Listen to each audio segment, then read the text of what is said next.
Hello and welcome to another edition of the program Total Woman on AD4 TV Radio. My name is Mute Olori. The popular quote by John Adams says, "If your actions inspire others to dream more, learn more, do more, and become more, then you are a leader." But is leadership really that simple?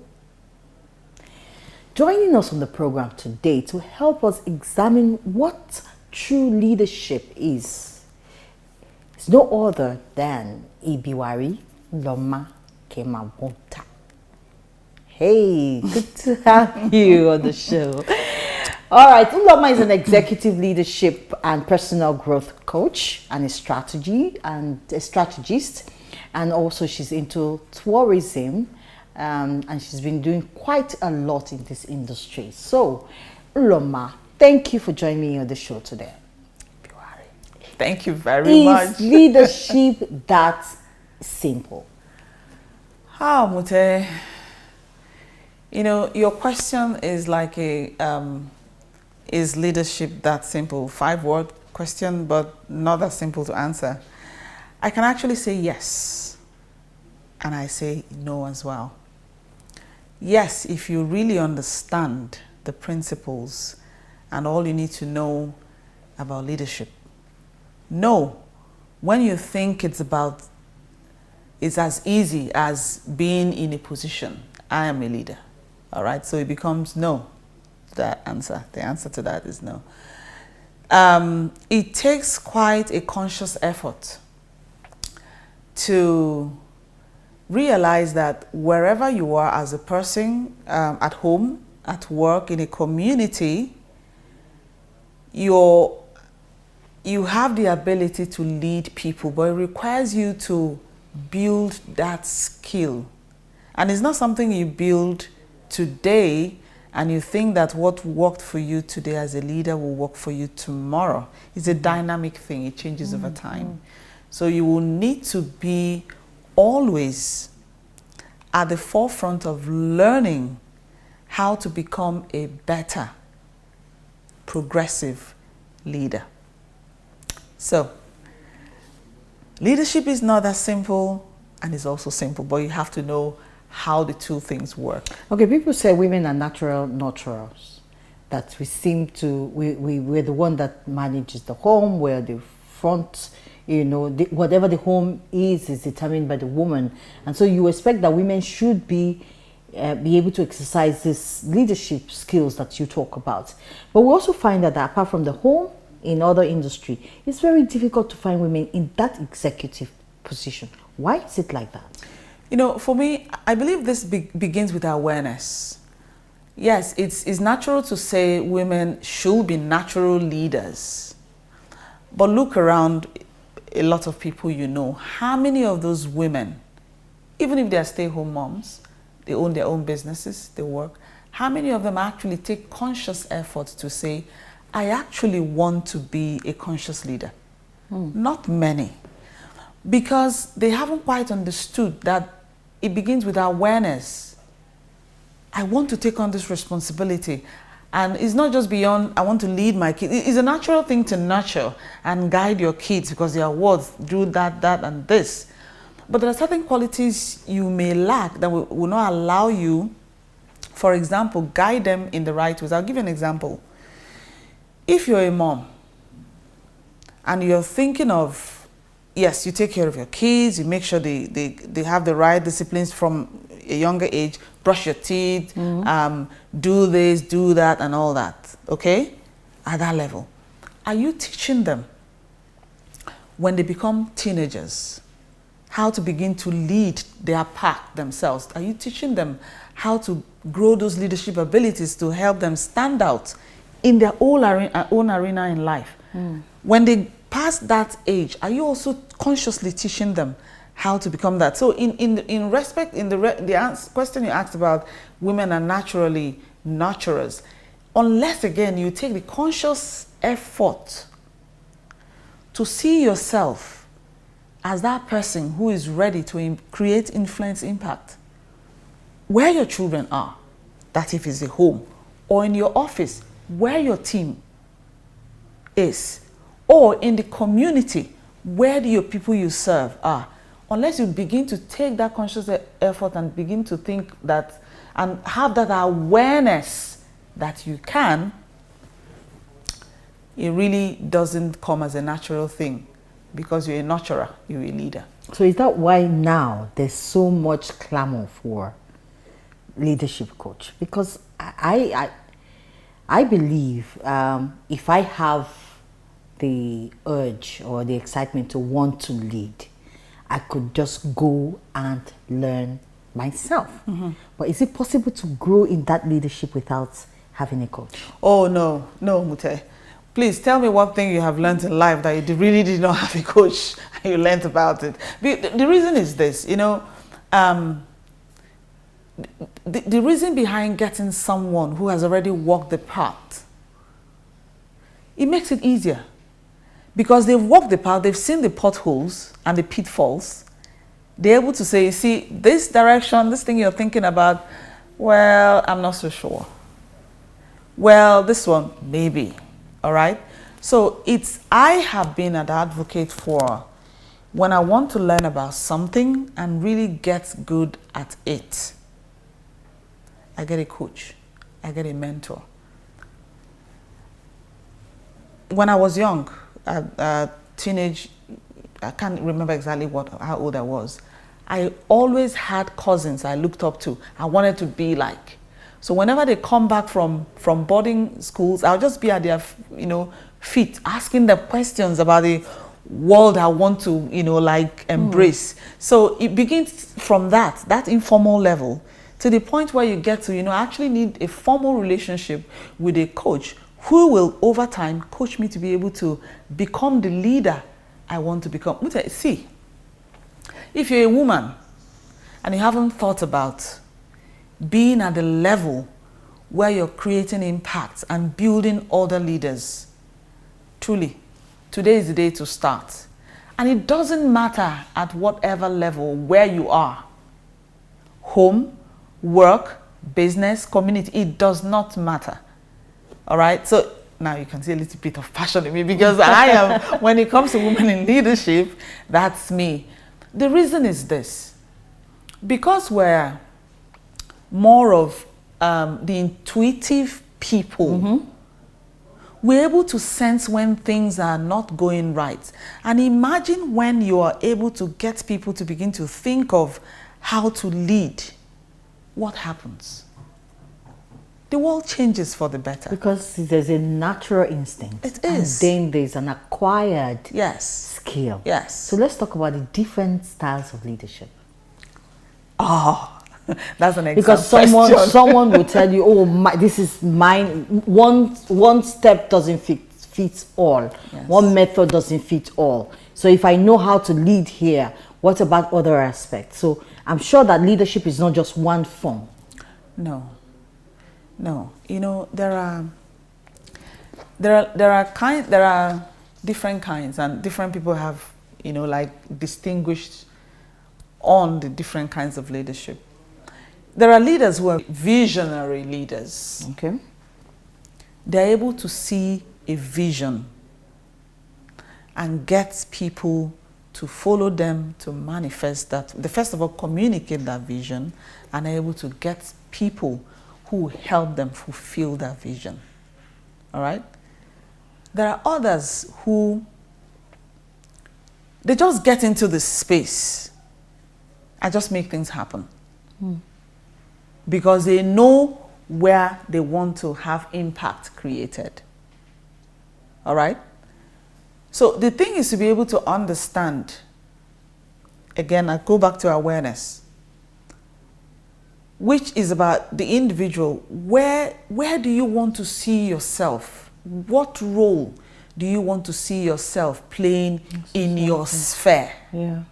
If you haven't answered that question, the topic about leadership will not come up. All right? I will give you an example about myself. I've always believed that there is something more about every individual that needs to be explored by that individual to get to the peak of what he or she can do as a human being. All right, until you get to that point where you begin to say, I want to be more, I want to add more value. All right, so that makes a difference. Now, does the performance of the people you lead determine if you're a good leader or not? And that performance, how do you measure it? Yes, Mute, I can say yes. How you measure it is rule of thumb. Let's assume you're a leader, you're a business owner, and you have people working for you. How many of your team members look forward to coming to work every day? How many of them? It's as simple as that. How many of them look forward to coming to work every day because they are where you are as a leader? You get that bit. Okay, so yes. The other way you can check the performance of whether you're leading rightly or not is when you're not there, can your team members pick up and get the work done even when you're not there? So which means you have empowered them enough for them, you have empowered them, you have sold the vision of what you want to lead them to, and they can do it whether you're there or not. So your performance of leadership is measured by how much you achieve in terms of bringing people that in your team with you, and in terms of how far they can push your vision when you're not there. Okay, leadership is not that simple. No. No, it's not. It's not that simple anymore, but it is possible. Yes. All right, so we'll take a short break. I'll be talking with Ibiwari, and we've been looking at redefining leadership strategies. If you're not getting it right, then you need to check what is wrong, or how do I get it right? Is it that I don't have enough information? When we come back, we'll be looking at the characteristics of a leader. Don't go away. There's a wind of change blowing over Nigeria, and it's coming from the Tertiary Education Trust Fund. If you want to find out how TED Fund is bringing the Nigerian government, industry, and the academia together to drive a new knowledge economy, tune in to this station every Wednesday at 8 p.m. for TED Fund, The Paradigm Shift. It's informative, it's innovative, and it's exciting. TED Fund, The Paradigm Shift. Proudly produced by 84 TV Radio. All right, you're welcome. It's a Total Woman on 84 TV Radio, and my guest Ibiwari is still in the house. Now, we talked about the different styles of leadership: visionary, instinctive. What is that one thing, one characteristics you think, no matter the kind of style you're using as a leader, that you must possess? Mute.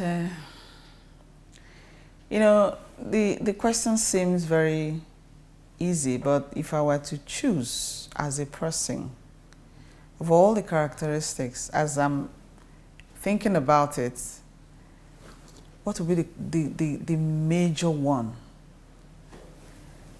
I think it would be compassion. And the reason I'm saying that, when you have compassion as a leader, you're able to understand people around you. You know that they are different. You know that they have different characteristics. You know they have different things, behind them, driving them.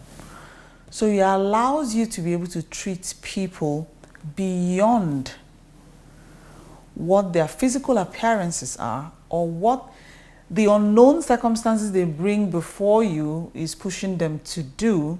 So you go beyond the physical thing you're looking at to realize that this person has something in them that you can help shine for them to become better. So compassion helps you do that. So you look beyond the failings, you look beyond the faults, all right, and then still pull out the brilliance in your team member because you know they've got it. One question, one thing that I realized that a lot of people have a misconception or misunderstanding is the word leadership and delegation. Do they go together? If I know how to delegate responsibility, does that make me a leader?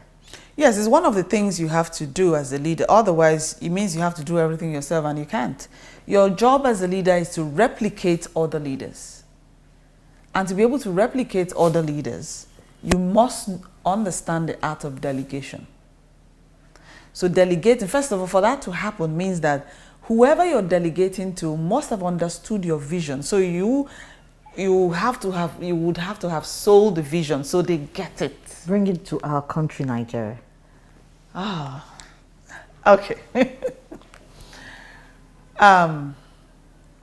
In what aspect? Governance. Basically. Leadership in a country and also in Nigeria needs to understand that as a leader, your role is to provide the platform and opportunity for your people to thrive. Whatever it takes to do that, you do that. If it's capacity building, you do that. If you build capacity, for example, in your people, all right, it will be easy for you to delegate and say, we want this developed for the country. And they are able to do it because you build the capacity for them to do that. And they will return the results you have as a leader of a nation, and all works for the best. I'll give you an example. Well, I wish I didn't have to talk about it, but Dubai is an example we all know. All right? I know we haven't got to the point where we're going to talk about tourism, but I work in tourism and I deal with my counterparts and partners in Dubai. When we hear them tell their story about Dubai and its tourism, the leader had a vision of how to turn that country into a space, a melting pot for all nationalities. And he required different people to do that. And capacities were built in the different areas. He's not doing it himself as the leader. He's just providing the capacity, the infrastructure, including security and everything else for it to happen. And he's not interfering. He's not saying, I want this person there. He's asking who can do this amongst the people that have been, whose capacities have been built. And that's the way it works. It's a chain thing, it's a collective thing. So yes, as a leader, wherever you are, your job will be to create the vision, get the people into that vision, and empower them to begin to realize that vision. And of course, the vision changes and you keep growing until you get to where you want to get. So what's the biggest challenge facing our leaders from achieving or for having a vision, or they have a vision from achieving those vision or from carrying us along to say, even as a country, what's our goal? What is that vision we have as a nation? I will go back to my primary responsibility as a mother, right? And I'm going to ask, I will assume I'm a leader. A leader of a nation is like a mother. Where would you want your kids to be? What would you want to see your family to become? It starts with the dream. When you ask me, what is the problem? Why haven't we achieved? What is the dream for the nation? If I ask you as a Nigerian, can you explain that as a citizen? I'm not sure, and I can't myself. I don't know what the dream is. So when you are able to communicate the dream of the people or the nation you're leading and get people to buy into the dream, it becomes a shared vision. So the first thing is to define the dream. Where do we want to go to? I don't know. Nigeria 60. And if we don't really know where we're going to, it's a big problem. But how do you think, as leaders, we should begin to solve this problem? Sow the what seeds. Are the traits? Sow the what are the seeds. things we need to develop? Sow the seeds for the dream. Let every different aspects of society catch it. Now, this doesn't take away the silos or the states or the people that are doing fabulous and fantastic things. But it's not a shared dream. That's the thing. We need to bring it as a collective thing. So when we're talking about Nigeria, in every aspect, if you're in the east, the north, the south, we have one collecting thing and vision we're talking about. So bring it home. So everybody take part of yours and begin to do the things you're doing, so it becomes a collective and shared dream. So from primary school to secondary school to university to everywhere is a shared dream. So everybody begins to develop in their own aspects what we get into this shared dream. All right? That's where to begin. Until we do that, Mute, is going to be it will be individuals trying to survive in the country, which is going on right now. So, but we need a collective dream. And with women, yes, what should we begin to do? How do we plug in? Yes. What recommendation will you give as women that, okay, this is what we should begin to do? Because like you use the analogy as being a woman. Of course, we call Nigeria a woman. So what do we as women begin to do? How do we plug in? What recommendation would you give? What do we need to do? First thing, and this comes pretty easy. As a woman, the first thing you need to do, have the courage to say, I can be more. You must have the courage to say, I can be more. Why? Because of where we come from, there are certain things we have grown up with as women. And unconsciously, they restrict us from blooming. So we need to have the courage. I'm not talking about trying to say, well, I'm a woman, I will not, it's not the extreme of, I'm a woman, I don't have to listen to a man. No, that's not what I mean. I'm talking about the feminism no, is all it's about. not. No, I'm not. It's not the feminism thing. Is the human agency thing, where you as a woman realize that you can be more, and you have the courage to tell yourself, yes, I can be more, right? Then you begin to create conscious steps to realize being more. And then you get a coach, get the knowledge, build capacity to becoming more. When you build capacity to become more, speak about you becoming more, because you now become the role model for the young girls, the young boys, and the nation. Those are the steps. We need to go back to the drawing table and start from there. Need to do well, Ibuari, before I let you go, there's something I've noticed about a lot of leaders. They find it difficult to take criticism, which is something that we realize is happening in our country. There's so many things in recent time, increase in one thing or the other, taxation and all that. Yeah. And a lot of people are criticizing the government, and there's this reaction that comes from them. How do you think a leader should actually take criticism? Now, if I were to answer the other question, which other characteristics would I suggest a leader should have? That's humility. The virtue of humility will help leaders understand and feel the pulse of the people. Because think about it. When they are criticized as a leader, when there is a dissenting voice, sit back. Be humble enough to sit back and check it out. There may be some truth in it. And it may save you hundreds of dollars. Because if somebody is talking about, for example, let's take the construction industry, where people just put together buildings and people talk about it and nothing gets done. Buildings collapse and lives are lost. All right? So if people begin to talk about it, there's the usual thing, there's no smoke without fire, right? There's no fire without smoke, or something like that, whichever one it is. There's no smoke without the fire. So when the criticisms come, sit back as a leader. Analyze. check out, is there really something about it? Maybe there may be something.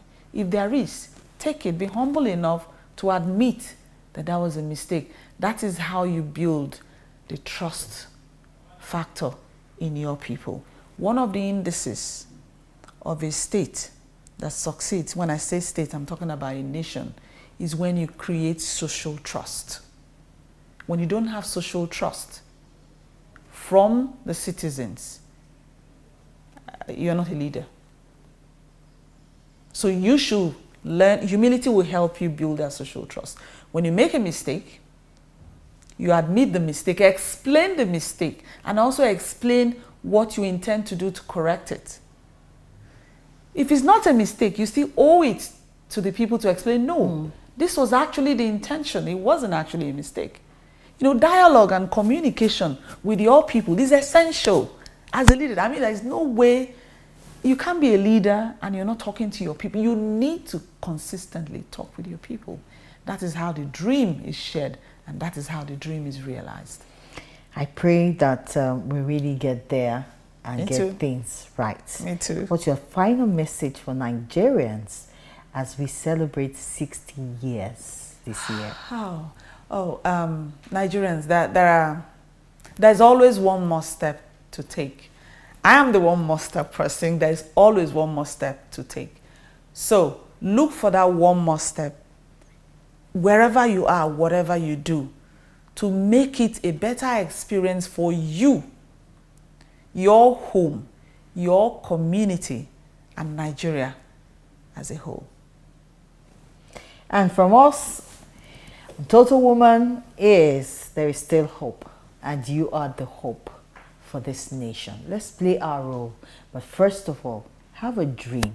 We need to go back to the table to say, what do we really want for Nigeria? What is our vision? We'll keep reciting the labor of our heroes' past will not be in vain. What is that labor? Can we go back to the table and restructure what we want now for Nigeria? It is possible, and that's where leadership comes in. I'll be with you again next week. My name is Muti Olori. God bless you. I am